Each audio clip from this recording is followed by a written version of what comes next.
बहुत समय पहले मोहन नगर गांव में धीरज अपने बूढ़े पिता के साथ एक छोटी सी झोपड़ी में रहता था। धीरज की मां का कोई बीमारी के कारण कुछ सालों पहले देहांत हो गया था। तब से धीरज अपने पिता के साथ अकेले ही रहता है। धीरज बहुत ही आलसी लड़का था। वह दिन भर बस अपने कमरे में सोया रहता था और कोई काम नहीं करता था। घर का सारा खर्चा उसके पिताजी ही उठाते थे। वह दिन भर दूसरे के खेतों में काम करते थे, लेकिन अब वह भी बूढ़े हो चुके थे। अब वह ज्यादा काम नहीं कर पाते थे। एक दिन धीरज के पिताजी काम करके घर वापस लौटते हैं तो देखते हैं कि धीरज अभी तक सो रहा है। अरे उठ भी जा कामचोर, और कितना सोएगा? आखिर कोई इतना आलसी कैसे हो सकता है? जब से तेरी मां गई है, इस घर का पूरा खर्चा मैं ही उठा रहा हूं। इतना बड़ा होकर एक बोझ सा दिन भर घर में पड़ा रहता है। चल अब उठ और घर को साफ कर दे कम से कम। अरे पिताजी, आप तो मुझे सुबह सुबह आराम भी नहीं करने देते। अरे मूर्ख, दोपहर के 2 बजे बज रहे हैं और मैं अभी घर पर खाना खाने आया हूं और तू कह रहा है कि सुबह हो रही है। क्या पिताजी, आप सीधे क्यों नहीं कहते कि आप मुझसे तंग आ गए हैं? ऐसी बात नहीं है बेटा। मैं चाहता हूं तू एक बहुत मेहनती आदमी बन जाए ताकि गांव के सारे लोग तेरी इज्जत करें। ठीक है पिताजी, मैं आज ही कोई ना कोई काम ढूंढता हूँ। अब जल्दी से खाना खा लो। इतना कहकर धीरज घर से बाहर निकल जाता है। तभी रास्ते में एक गांव वाला दिखता है। अर्जुन को देखकर वह आदमी उससे कहता है, अरे का बात धीरज भैया, आज इतना सवेरे कैसे दिख गई? इतना सवेरे उठकर गांव में घूमने से तबीयत बिगड़ जाएगा। तुम्हें इससे क्या लेना देना? मेरी मर्जी कि मैं देर से उठूं या जल्दी उठूं, तुम अपने काम से काम रखो ना। तो हर बूढ़ बाप दूसरे के खेत में मजदूरी करके तोहरा अपन पेट पाला, तोरा तनी को लाज नहीं के लागत बुढ़ापा में इतना काम करावत बाड़ा। ये सारी बातें सुनकर धीरज को बहुत गुस्सा आता है और वह उसकी बातें अनसुना करके वहां से चला जाता है। वो जंगल में जाकर एक पेड़ के नीचे बैठ गया। पता नहीं ये गांव वाले अपने आप को क्या समझते हैं। जरा सा दिन भर काम क्या कर लेते हैं। मेरा तो मजाक उड़ाने में कोई कसर ही नहीं छोड़ते। लेकिन मैं भी एक ना एक दिन इन्हें बहुत बड़ा काम करके दिखाऊंगा। फिर देखता हूं कौन मुझे क्या बोलता है। अभी तो मुझे बहुत थकन हो रही है। मैं एक काम करता हूं, थोड़ी देर यहीं पेड़ की छांव में सो लेता हूं। इतना बोलकर धीरज वहीं सो जाता है। तभी वहां से दूसरे गांव का पंडित गुजर रहा था। क्या मूर्ख इंसान है, काम करने के बजाय यहाँ आराम से सो रहा है। तुझे कोई काम नहीं है क्या? पंडित की बात सुनकर धीरज की आंख खुल जाती है और वह उठकर बोलता है, अरे पंडित जी, दिक्कत क्या है आपको? आप मुझे शांति से सोने क्यों नहीं दे रहे हैं? मैं काफी दिनों से देख रहा हूँ, तुम रोज यहाँ आकर सो जाते हो। अभी भी वक्त है, सुधर जाओ। मुसीबत तुम्हारे सर पर मंडरा रही है। कैसी मुसीबत है पंडित जी? आप यहाँ से जाओ ना, मुझे शांति से सोने दो। मैंने तुम्हारे जितना आलसी आदमी अपने जीवन में कभी नहीं देखा। कोई ना कोई काम ढूंढने के बजाय तुम रोज यहाँ आकर सो जाते हो। अरे नहीं नहीं, ये क्या कह रहे हैं आप? मैं गांव में काम ढूंढने ही निकला था, लेकिन गांव के एक आदमी ने मेरा दिमाग खराब कर दिया, इसलिए बस यहाँ बैठकर थोड़ा आराम कर रहा था। अरे अलसी आदमी, यह क्यों नहीं कहता कि काम ढूंढने से निकला था, लेकिन मन नहीं किया तो यहाँ पेड़ के नीचे आकर बैठा है। लेकिन तुझसे बात करके मैं अपना समय क्यों बर्बाद कर रहा हूँ? मुझे और भी जरूरी काम है। इतना कहकर पंडित जी वहां से चले जाते हैं। वह एक बहुत विद्वान पंडित थे, लेकिन धीरज पर उनकी बातों का कोई असर नहीं होता और वो फिर से सो जाता है। देखते ही देखते शाम हो जाती है और धीरज अपने घर जाता है। आज भी तुझे कोई काम नहीं मिला ना? पिताजी, मैं काम ढूंढने ही बाहर निकला था, लेकिन गांव के भोला ने मेरा दिमाग खराब कर दिया। बस इसलिए आज मुझे कोई काम नहीं मिल पाया। बेटा, तू तो रोज ही कोई ना कोई बहाना बनाता है। भला किसी के बोलने से क्या होगा? अगर तूने काम ढूंढा होता तो तुझे जरूर मिल गया होता। पिताजी, आप क्या कहना चाहते हैं? मैंने सच में काम ढूंढने की कोशिश की थी, लेकिन फिर उसने फालतू की बातें करके मेरा दिमाग खराब कर दिया।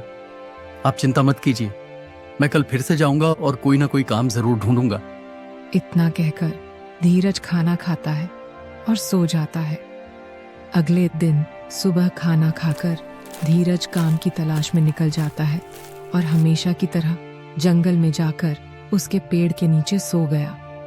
उसके पिता ने समझा समझा कर थक चुके थे। अब धीरे धीरे उनकी तबीयत भी खराब होने लगी थी। एक दिन धीरज ने उठकर देखा तो उसके पिता अभी तक सो रहे थे। अरे पिताजी, आप अभी तक सो रहे हैं? आप हमेशा मुझे कहते हैं कि जल्दी उठाओ, और आज आप खुद ही इतनी देर तक सो रहे हैं। आज तो आपने खाना भी नहीं बनाया है। भला मैं खाली पेट काम ढूंढूंगा कैसे? पिताजी उठिए, आप मेरी बात सुन रहे हैं क्या? अरे धीरज बेटा, आज मेरी तबीयत थोड़ी ज्यादा खराब है। तुम एक काम करो, बाहर में कुछ खा पी लेना, क्योंकि बेटा मेरे अंदर तो इतनी ताकत नहीं बची कि मैं आज खाना बना सकूं। पिताजी, आप ऐसा क्यों बोल रहे हैं? आपकी तबीयत ज्यादा खराब है क्या? इतना कहकर धीरज ने अपने पिता के सर पर हाथ फेरा तो पाया कि उनका शरीर बुखार से तप रहा था। पिताजी, आपको बहुत ज्यादा बुखार है। आपका पूरा शरीर जैसे तप रहा हो। नहीं बेटा, बस मुझे हल्का सा बुखार है। 1-2 दिन में ठीक हो जाऊंगा। तू मेरी चिंता मत कर। नहीं पिताजी, आपको ज्यादा बुखार है। आप मेरे साथ अभी डॉक्टर के पास चलिए। धीरज तुरंत अपने पिता को गांव के ही एक डॉक्टर के पास लेकर जाता है। डॉक्टर रामदीन का अच्छे से जांच करके धीरज से कहता है, धीरज, तुम्हारे पिताजी की तबीयत बहुत ज़्यादा खराब है। उनके किडनी में इन्फेक्शन है, इसलिए उनकी हालत ज़्यादा गंभीर है। जल्द से जल्द उनका ऑन ऑपरेशन करना होगा, तभी तुम्हारे पिता ठीक हो पाएंगे। लेकिन डॉक्टर साहब, ऑपरेशन में तो बहुत पैसे लगते हैं ना? हाँ, उसके लिए तुम्हें 60,000 रुपये जमा करने होंगे अस्पताल में। ठीक है डॉक्टर साहब, आप मुझे कुछ दिनों का वक्त दीजिए, मैं पूरे पैसे जमा कर दूंगा। ठीक है धीरज, मैं तुम्हें तब तक कुछ दवाइयाँ दे देता हूँ, वह अपने पिताजी को खिला देना, उन्हें कुछ राहत। धीरज रामदीन को लेकर घर वापस आ जाता है, लेकिन अब उसे अपने आलसपन पर बहुत गुस्सा आ रहा था। धीरज आलसी जरूर था, लेकिन वह अपने पिताजी से बहुत प्यार करता था। माँ के चले जाने के बाद उसके पिताजी ही उसका सहारा थे। अब वह अपने पिताजी को भी नहीं खोना चाहता था। आज रात का खाना धीरज ने ही बनाया, जो धीरज हर रोज बिना किसी चीज की परवाह किए बिना सोए रहता था। आज उसकी आंखों में नींद नहीं थी, उसे उसके पिताजी की चिंता खाई जा रही थी। यह सब मेरी लापरवाही की वजह से हो रहा है। माँ के जाने के बाद काश मैं पिताजी के कंधों पर इतना ज्यादा बोझ ना दिया होता। आज उनकी यह हालत मेरी वजह से ही है। लेकिन अब मैं क्या करूं? कहां से लाऊं इतने सारे पैसे? अगर पिताजी का ऑपरेशन नहीं हुआ तो मां की तरह वह भी मुझे छोड़कर चले जाएंगे। नहीं नहीं, मैं ऐसा नहीं होने दूंगा। कुछ ना कुछ करके मुझे जल्दी से पूरे पैसे जमा करने ही होंगे। धीरज रात भर इसी चिंता में डूबा रहा। सुबह होते ही वह गांव के मुखिया के घर गया। क्या बात है धीरज, तू आज इतनी सुबह सुबह यहाँ कैसे? इतनी सुबह तेरी नींद कैसे खुल गई? मुखिया जी, मुझे आपकी मदद की जरूरत है। मेरे पिताजी की तबीयत बहुत खराब है, इसलिए मुझे कुछ पैसों की जरूरत है। तो तू यहाँ सुबह सुबह मुझे पैसे मांगने आया है? मुखिया जी, डॉक्टर ने कहा है कि अगर ऑपरेशन नहीं हुआ तो उनकी जान को भी खतरा है। आप मुझे कुछ पैसे उधार दे दीजिए, मैं दिन रात काम करके आपके सारे पैसे चुका दूंगा। मेहनत और वह भी तू? जा, किसको पागल बना रहा है ये चित्त है यहाँ? ये तो एक ना एक दिन होना ही था। बेचारा रामदीन तुझ जैसे भैंस को इतने दिन से पाल रहा था, घर में बैठकर खिला रहा था। बुढ़ापे में इतना काम करेगा तो बीमारी तो हाला होगी, है ना? मुखिया ने धीरज को पैसे देने से साफ मना कर दिया। तब धीरज गांव के एक सेठ के पास जाता है।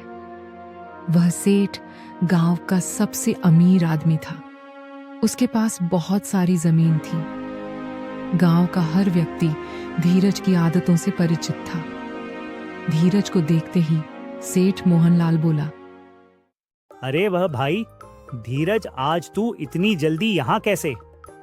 सेठ जी, मुझे आपकी मदद की जरूरत है। मेरे पिताजी की तबीयत बहुत खराब है, इसलिए मुझे कुछ पैसों की जरूरत है। सेठ जी, डॉक्टर ने कहा है कि अगर ऑपरेशन नहीं हुआ तो उनकी जान को भी खतरा है।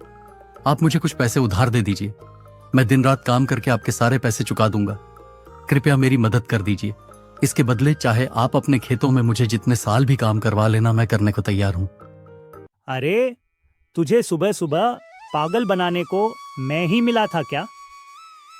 तुम्हें यह पूरा गांव जानता है। रोज अपने पिताजी से बोलकर निकलता है कि काम ढूंढने जा रहा हूं और दिन भर जंगल में सोया रहता है। तू खाकर अपनी थाली तो धो नहीं सकता, खेतों में क्या खाक काम करेगा? सेठ की बातें सुनकर धीरज को अपनी आदतों पर बहुत पछतावा होता है और वह निराश मन से वहां से चला जाता है। आज भी धीरज इस पेड़ के नीचे जाकर बैठा था, लेकिन आज उसके चेहरे पर उदासी थी, आंखों में पछतावे के आंसू थे। हे भगवान, मुझे माफ कर दीजिए। मुझे इतना आलस नहीं करना चाहिए था। आज मुझे मेरी गलती का एहसास हो चुका है। मेरे आलसपान की वजह से आज मुझे गांव में कोई भी काम देने को तैयार नहीं है और पिताजी की तबीयत इतनी ज्यादा खराब है। लेकिन अब मैं क्या करूं? हे भगवान, मेरी मदद कीजिए। पिताजी सही कहते थे, अपनी इसी आलसन की वजह से मैं बहुत बड़ी मुसीबत में फंस जाऊंगा। मुझे कोई रास्ता तो दिखाइए भगवान। तभी वह पंडित उस दिन फिर से उसी रास्ते से जा रहा था जिसने उसे दिन धीरज को फटकार लगाई थी। उसने धीरज को रोते हुए देखा तो वहीं रुक गया और उससे बोला, मैंने तुझे कहा था ना, तुम्हारे सर पर बहुत बड़ी मुसीबत मंडरा रही है और तूने मेरी बात को मजाक समझ लिया था। आपने बिल्कुल सही कहा था महाराज। मुझे माफ कर दीजिए। मैं सच में बहुत बड़ी मुसीबत में फंस गया हूँ। मेरे पिताजी की तबीयत बहुत खराब है और गांव में हर किसी ने मेरी मदद करने से इनकार कर दिया है। देख मेरे बच्चे, इस दुनिया में कोई किसी की मदद नहीं करता और तेरी मदद किसी ने इसलिए नहीं की क्योंकि तू बहुत बड़ा आलसी है। उनको इस बात का डर है कि उनके पैसे डूब जाएंगे। अगर आज तू कम कर रहा होता तो तुझे किसी के आगे हाथ नहीं फैलाना पड़ता। आपने बिल्कुल सही कहा, लेकिन अब मुझे मेरी गलती पर बहुत पछतावा हो रहा है। मैं पिताजी को खोना नहीं चाहता। उन्होंने कभी मुझे मां की कमी महसूस नहीं होने दी। धीरज, इस पोटली में जादुई भस्म है। इस भस्म को तुम हमेशा अपने पास रखना। इससे तुम्हारा सारा आलसपन दूर हो जाएगा और तुम्हारे अंदर इतनी ताकत आ जाएगी कि तुम जानवरों की तरह दिन रात काम करके अपने पिता के इलाज के लिए बहुत जल्दी पैसे जोड़ लोगे। महाराज, क्या ऐसा सच में मुमकिन है? आपने मेरी इतनी मदद की है तो कृपया मुझे इतना बता दीजिए कि मैं कौन सा काम करूं जिससे मैं पैसे जोड़ पाऊं, क्योंकि इस गांव में तो मुझे कोई भी काम देने वाला नहीं है। वह सब तुम इस भस्म पर छोड़ दो। इसे अपने पास रखना। तुम्हें रास्ता खुद बेसांगी खुद मिलता जाएगा। जैसे कि अभी तुम यहाँ जंगल में हो तो तुम्हें ढेर सारी लकड़ियां मिल जाएंगी और उन्हें बाजार में बेचकर कुछ पैसे तो मिल ही जाएंगे। और यहाँ से कुछ दूर जाने पर बहुत सारे फलों के पेड़ मिलेंगे। उन फलों को तोड़कर भी तुम बाजार में बेच सकते हो। धीरज ने वे भस्म अपने पास रख लिया और ब्राह्मण वहां से मुस्कुराते हुए चला गया। पंडित के कहे अनुसार धीरज ने लकड़ियां जमा करना शुरू कर दिया और थोड़ी ही देर में उसने बहुत सारी लकड़ी जमा कर ली। अरे वाह, मैंने तो कितनी सारी लकड़ियां जमा कर ली हैं। सच में यह भस्म तो जादू ही है। इससे तो मेरे पूरे शरीर में फुर्ती आ गई है।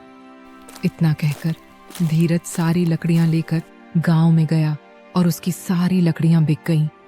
शाम को धीरज घर आया और उसने पैसे जोड़े तो पाया कि आज लकड़ियां और फलों को बेचकर उसे पूरे 5,000 रुपए मिल चुके थे। ऐसे तो मैं बहुत जल्दी और 50,500 रुपए जमा कर लूंगा। अब कल से मैं और दोगुना काम करूंगा ताकि पिताजी का इलाज जल्दी से जल्दी कर सकूं। अगले दिन सुबह होते हैं धीरज जंगल से लकड़ियां लेकर गांव में आ गया। इस तरह से धीरज को दिन रात काम करते देख गांव वाले हैरान थे। एक आध हफ्ते में ही धीरज ने 50,000 रुपये जमा कर लिए थे। ईश्वर की कृपा से 50,000 रुपए तो जमा कर लिए हैं मैंने, लेकिन अब मुझे 10,000 रुपए और चाहिए। मुझे जल्द से जल्द ये पैसे भी जमा करने होंगे। मेरे पास ज्यादा समय नहीं है। पिताजी की तबीयत भी और भी खराब होती जा रही है। धीरज ने रामदिन के पास जाकर देखा तो उसकी हालत पहले से ज्यादा खराब थी। खांसी ने रामदिन को अंदर से और तोड़कर रखा था। वह बहुत कमजोर हो चुका था। यह सब देखकर धीरज और चिंतित हो गया। मुझे कल ही पिताजी को डॉक्टर के पास लेकर जाना होगा। मैं कल ही सेठ जी के पास फिर से जाऊंगा काम मांगने। हो सकता है इस बार वो मुझे काम दे दे। अगले दिन फिर से धीरज सेठ के पास जाता है। सेठ जी, उस दिन तो आपने मुझे आलसी कहकर भगा दिया था, लेकिन मैंने पूरी मेहनत करके 50,000 रुपए जमा कर लिए हैं। अब सिर्फ 10,000 रुपए घाट रहे हैं मालिक। कृपया मेरे पिताजी के जान के खातिर मुझे काम दे दीजिए।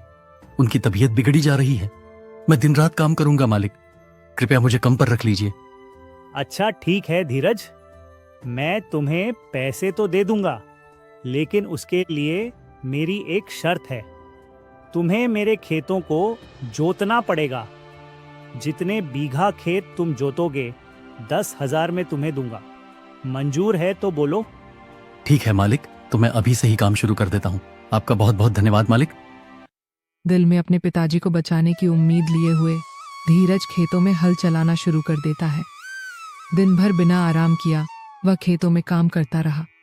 उसकी मेहनत का पसीना यह गवाही दे रहा था कि उसके दिल में पछतावे की आग जल रही है। दिल में अपने पिताजी की जान बचाने की आस लिए हुए वह काम करता रहा। सुबह से शाम हो गई, लेकिन धीरज अभी भी काम कर रहा था। अगले दिन सुबह सेठ अपने खेतों पर आया तो उसने देखा कि धीरज अब तक काम कर रहा था। वो अपने 10 बीघा खेत को जोता हुआ देखकर हैरान रह गया। अरे वह लड़के तू इतनी मेहनत करेगा मैंने सोचा भी नहीं था। तूने कल से बिना आराम किए मेरे 10 बीघा खेत को जोत दिया। मैं तुम्हारे काम से बहुत खुश हूँ। आज मैं तुम्हें 15,000 रुपए दूंगा। आज ही तुम अपने पिताजी का इलाज करवा लो। धीरज तुरंत वह पैसे लेकर अस्पताल में डॉक्टर के पास जमा कर देता है और अपने पिताजी का इलाज करवाता है। कुछ दिन बाद ही धीरज के पिता पूरी तरह से ठीक हो जाते हैं। बेटा, आज मुझे बहुत गर्व हो रहा है तुझ पर। आज तेरी वजह से मेरी जान बच पाई है। आज तूने मुझे नई जिंदगी दी है। पिताजी, आप ये कैसी बात कर रहे हैं? माँ के जाने के बाद आपने ही तो मुझे पाला है। रामदीन के ठीक हो जाने के बाद भी धीरज ने अपना काम नहीं छोड़ा। एक दिन धीरज हमेशा की तरह जंगल में लकड़ी काट रहा था। तभी उसे पीछे से एक आवाज सुनाई देती है। कैसे हो धीरज? धीरज ने पीछे मुड़कर देखा तो वहां वही ब्राह्मण खड़े थे। उन्हें देखकर धीरज बहुत खुश हुआ। अरे महाराज, आप यहाँ, आपका बहुत बहुत धन्यवाद। आपके उस भस्म की वजह से और मुझे नई जिंदगी मिली। मेरे पिताजी का भी अच्छे से इलाज हो गया। अब वो बिल्कुल ठीक है। आपकी वजह से आज मेरे घर में किसी चीज की कमी नहीं है। आपका ये आभार मैं जीवन भर नहीं भूलूंगा। आपका बहुत बहुत धन्यवाद। ब्राह्मण मुस्कुराए और धीरज से कहा, अरे बेटा धीरज, मैंने तो कुछ भी नहीं किया है। यहाँ तक कि वह भस्म भी जादुई नहीं थी। मैंने तो बस तुम्हारा आत्मविश्वास जगाने के लिए कहा था कि वह भस्म जादुई है, ताकि तुम इसी के सहारे कम कर सको। ताकत इस भस्म के अंदर नहीं, बल्कि असली ताकत तो तुम्हारे अंदर है। मैं तो बस तुम्हारे अंदर सोए हुए मेहनती इंसान को जागना चाहता था, इसीलिए मैंने ऐसा किया। वो भस्म तो बस राख थी बेटा। जादू तो तेरे अंदर था, जिस पर तूने कभी विश्वास ही नहीं किया। क्या आप सच बोल रहे हैं पंडित जी? इसका मतलब वो कोई जादुई भस्म नहीं था? धीरज की आंखों में चमक थी, पर होठों पर मुस्कान। उसे अब समझ आ गया था कि सच्चा चमत्कार किसी चीज में नहीं, बल्कि इंसान की लगन और आत्मविश्वास में होता है।